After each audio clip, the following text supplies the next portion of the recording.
نے یہ دعا پڑھی اللہ نے میرے قرضے بھی دور کر دیے اور میرے غم بھی سارے دور کر دیے۔ محبوب نے فرمایا ابو امامہ کیا بات ہے یار، یہ وقت نہیں مسجد آنے کا، اور اس وقت کے اندر میں تمہیں مسجد میں دیکھ رہا ہوں، اس وقت کیوں بیٹھے ہو؟ عرض کرنے لگے حضور مجھے قرض نے پریشان کر دیا، آزمائش میں آ گیا، حضور کیا کروں؟ تو نبی کریم نے فرمایا میں تمہیں دعا سکھاتا ہوں گا۔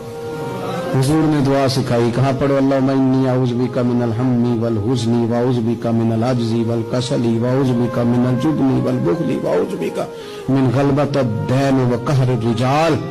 فرمائے اس دعا کو پڑھا کرو اللہ خیر کر دے گا۔ حضرت ابو امامہ فرماتے ہیں لوگوں میں نے یہ دعا پڑھی، میرے نصیب دیکھو پڑھی میں نے پر سیکھی میں نے ڈائریکٹ حضور سے، میں نے یہ دعا پڑھی اللہ نے میرے قرضے بھی دور کر دیے اور میرے غم بھی سارے دور کر دیے۔ ہمارے تو وظیفے میں اعلیٰ حضرت نے اس دعا کو شامل کر دیا۔